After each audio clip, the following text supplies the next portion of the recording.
I was gonna blow up and be a big TV star, I just had to find the perfect place for my fabulosity. They wanted me on the lifeguard show, but I was too funny. Then they wanted me to play a teenage witch, but me and the cat had creative differences. Next stop, Skeeter's Creek, but it wasn't my style. Too much talking, not enough rocking. Yeah, they all wanted me, but I chose Nick. Nick gives you what you want. Bold action, sophisticated comedy, and most of all, me. Cousin Skeeter, tonight on Nickelodeon. Nick.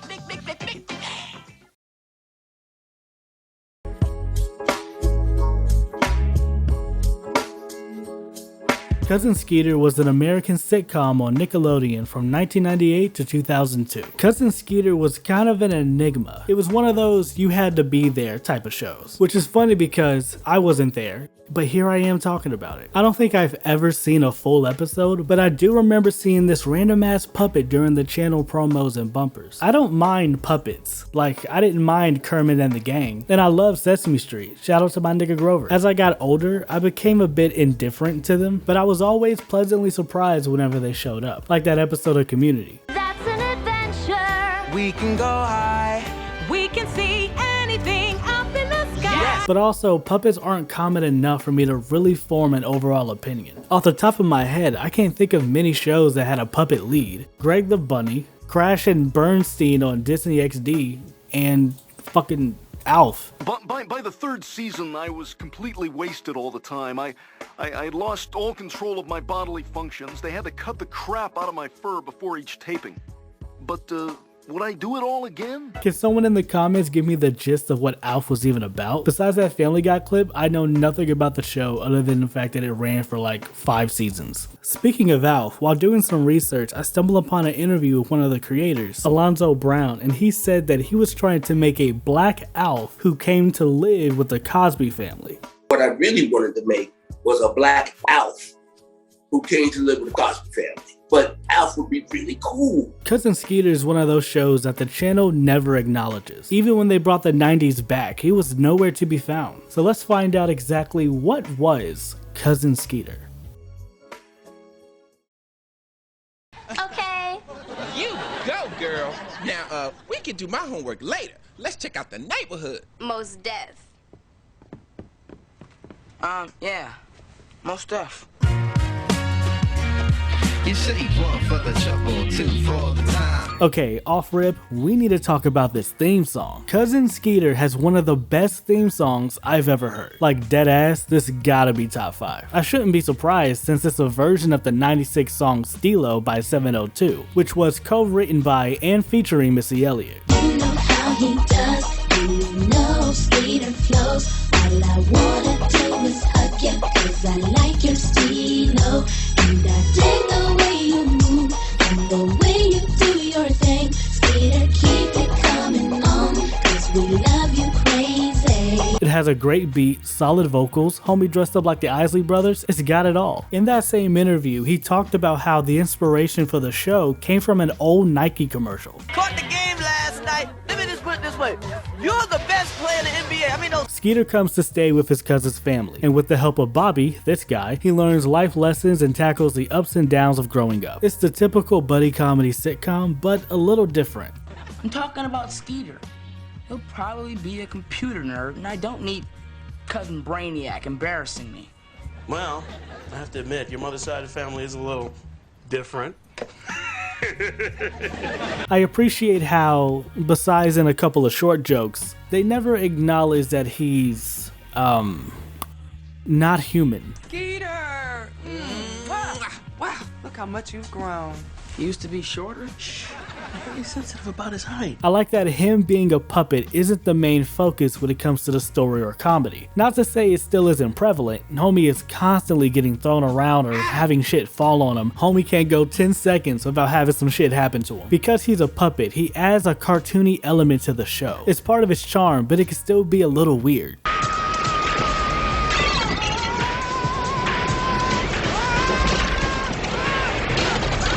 Like that, you see what I mean? Like, what the hell was that? Also, there's an episode where he starts crushing on a girl and he imagines them having kids together.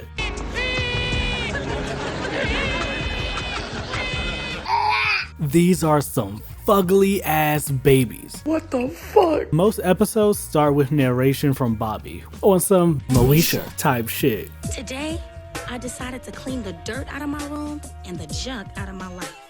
Some people say if it weren't for bad luck, they wouldn't have any luck at all. Personally, I don't believe in bad luck or good luck. I guess I'm just lucky that way. The humor is fine, though pretty one note. All of it is based around just Skeeter being a problem. Skeeter carries the show on his back in terms of comedy, which hurts the show a little. With Skeeter being the funny one, there isn't anyone to play off of. Bobby has his moments, but it doesn't come out as natural or as quick. Yo, Bobby, that cap looks so nice it'll make Down Strawberry look twice. Thanks, Skeeter. I put it on every time the Yankees have a big game. Ah, what a coincidence. I wear this outfit every time I forget to do laundry. But beyond that, it's okay. They have their own style and humor, but it doesn't always hit for me. It's kind of a mixed bag. Says frozen toast. What's the secret code? Skeeter, please don't make me say it. Agent Asparagus, you must repeat the code. Come on, use your head, Nina. How else we gonna know it's you? How much wood could a woodchuck chuck if a woodchuck could chuck wood? Bobby, it's neat. She wants to know if a woodchuck could chuck wood, how much wood could a woodchuck chuck that? Don't worry, Bobby. When we get done, you won't even be able to notice. That's what the barber told Coolio. Look, I know Bobby Walker very well and he wouldn't lie. And I know Skeeter too very well and... Bobby wouldn't lie. Oh man, Nina, that's cold. That's as cold as the bottom of the ocean. And believe me, I know how cold the bottom of the ocean can be. Why, thank you, my little friend. Couldn't have said it better myself. Now check out my arm action, Bobby. It's gonna be extraordinary. Boys! I was gonna say breakfast is ready, but I guess I should have said breakfast is on me. You better make like an egg and scramble. I can't believe Skeeter got us backstage in Monica's video shoot. This is so cool. How'd he do it? He said he pulled some strings. Here the jelly donuts I promised you, Jonathan. Sorry I sucked all the jelly out. Yeah. Hey, what's this rope do? Yeah, Skeeter always knows his strings to pull. The writing isn't great, but not horrible, and overall the show has a weird flow. I think part of the problem is in the laugh track. They're very stingy with it. It felt very sporadic. There will be moments where they'll say a joke with no laugh track or anything punctuating the joke. Something about nature that's just so, I don't know, natural. Yeah, I love nature, right? It's these pesky flies that followed us from New York. Listen, isn't it beautiful? Very beautiful. What are we listening to? Silence. Complete silence. When's the last time you heard that? Just now? This doesn't happen all the time, but it happens enough that it can be kind of annoying. It's definitely ruined the vibe of some of the scenes and episodes. In an interview with Nickelodeon, Megan Good compared it to watching Scooby-Doo, and I kind of agree. Well, gang, it looks like we're up to our armor plates and another mystery. It has the same feeling where the laughs feel disconnected, if that makes sense. And I know every show can be filmed in front of a live studio audience, but I don't know, this kind of reminds me of how powerful a laugh track can be, in addition to where it's placed within a sitcom. But back to the show. Did y'all know Cousin Skeeter was a kids meal toy? Yeah, real spill. Burger King. Dude, that was good. The latest toys are on the move to Burger King. Like cruising Cousin Skeeter, the Allen Strange spinning pod, and the Wild Thornberry's Convy. One inside every kids club meal you buy. I also never knew Action League Now was ever a kids meal toy. That's kinda cool. I fucking love Kablam. Something else I thought was interesting was that one of the executive producers of the show, Phil Bowman, co-produced and co-wrote episodes of the Wayans Brothers and Don't Be a Menace, in addition to Scary Movie 1 and 2. And you know who else was a co-creator? Brian Robbins, the CEO of Paramount. Yeah, the CEO of Paramount was one of the co-creators of Cousin Skeeter. This sent me down a rabbit hole when I found this out. Also, Shaq directed an episode of Cousin Skeeter and Nick Cannon co-wrote it. Speaking of him, y'all remember when he had his own show?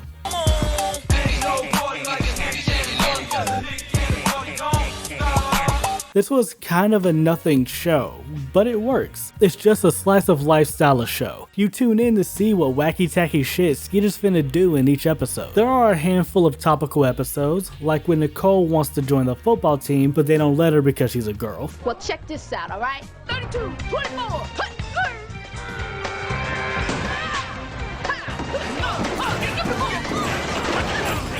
One of my favorite episodes was the body swap. They really had fun with it. Skeeter, you're clothing! Yeah, I'm doing you a favor. And this way it looks like you have reason for being here. Oh yeah? What's your purpose? To model children's clothing? Oh! Bobby, what have you done? Look at me, I'm a gremlin with bug eyes, and look at my legs, they're toothpicks. Toothpick legs, huh?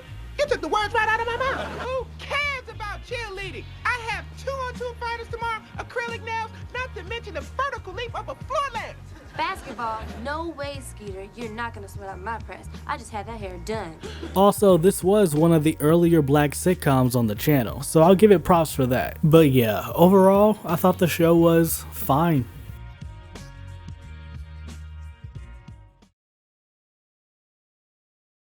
And now a few moments of relative sanity before we return to Cousin Skeeter and Snick. Get your freak on, please. Cousin Skeeter is back here in Snick.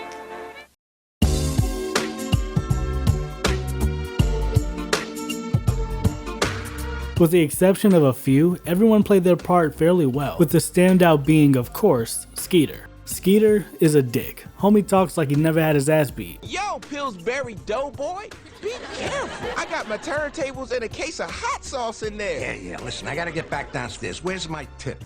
Tip? Here's a tip. Do a sit-up once in a while. You look like you're gonna have twins. Damn, nigga. Homie's always fumbling around doing shit. There was an episode where he mixed up a bunch of newborn babies in a hospital. He's trashed their house countless times. He's obnoxious, conceited, and overall just hella annoying. But over time, he kinda grew on me. Little homie's kinda funny, and low-key, that nigga, he knows damn near everybody. He knows detectives, private investigators, Monica, and MC Light. Wait a minute, you know this kid? Do I know him? This man saved my life. How you doing, Skeeter? Chilling like a villain, Bob Dylan. There was one episode where he lied on Bobby saying that he could sing, so he got Andre Crouch to do it for him. Every morning when I wake up. This episode was wild. He does a whole sermon just quoting a bunch of different songs. How sweet it is. And you know, ain't nothing like the real thing, baby. Amen, child. You ain't never lied. Yeah, thank you, sister. Life ever gets uptight like a ball of confusion, you just reach out, cause I'll be there, and you know there ain't no mountain high enough. Can I get an amen? This reminds me of that bit from Fighting Temptations. I thought we'd see forever, but forever's gone away. And it's so hard to say goodbye to yesterday. Boys to men. I got one amen. Can I get another? This nigga Skeeter even knows the President of the United States. Agent Convoy speaking. State your business. Convoy, Skeeter here. Remember me? Sure, I remember. This show came out in '98, so that means that Bill Clinton is the one that owes him a favor. Knowing this now makes this joke a little funnier. They're all against me. Everybody wants me out. I feel like the president. I geschmoigeried her geflavery with my googus. And I am sorry. One of the running gags in the show is how Skeeter can just sporadically start rapping at any time. This curse is getting worse.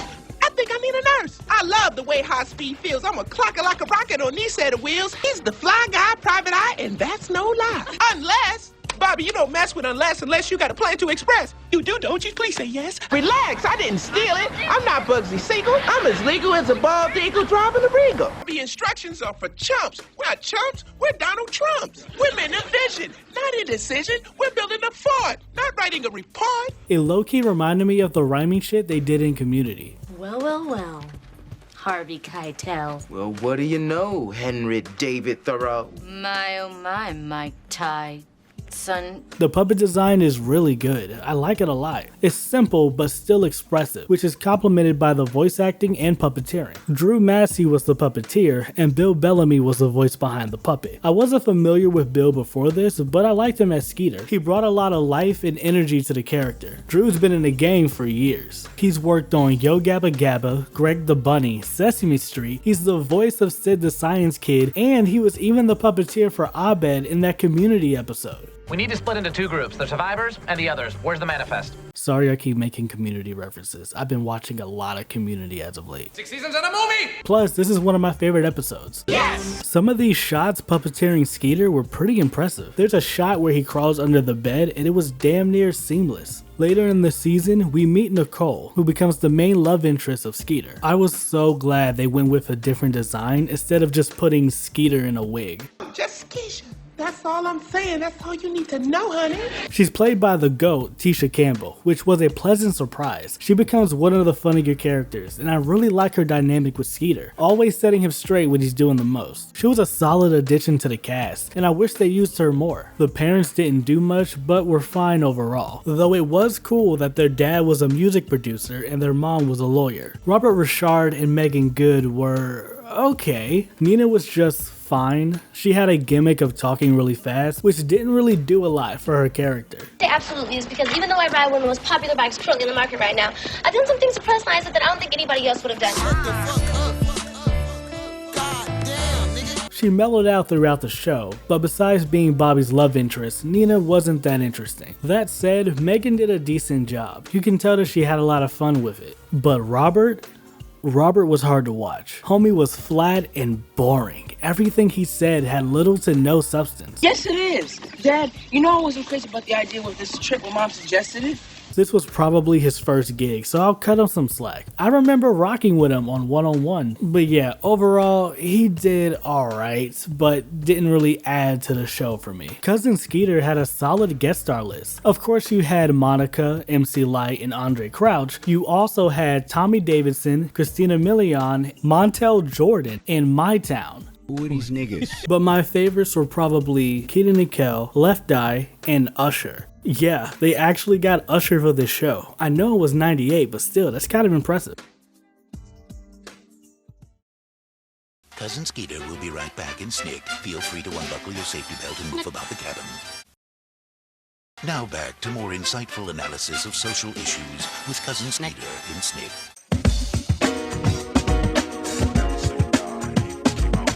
Cousin Skeeter had a pretty decent run with 3 seasons. It's currently not available on streaming, but there's a bunch of episodes on YouTube. Now, depending on who you ask, there are a couple of different rumors on how the show got canceled. Now, one rumor was that the show was canceled because the Skeeter puppet got ruined, and apparently there was only ever one. The damage done was the time he was featured on Figure It Out and got slimed. I guess the idea is that the slime must have stained the Skeeter puppet? Yeah, I don't know. I personally call bullshit. It doesn't make sense to me that they would only make one Skeeter puppet. I would think they would have planned for that, you know what I mean? Like, oh, Skeeter's gonna go on this show, he's gonna get slimed, the kids will love it. Let's have a backup Skeeter so we don't ruin the one good puppet we have, which is the main character of one of our TV shows. Personally, I believe it just ran its course. It had 3 seasons and 52 episodes. That's more than enough for syndication. Cousin Skeeter was definitely a unique show, and though it wasn't the best, I can appreciate it for what it was. But hey, you don't have to take my word for it.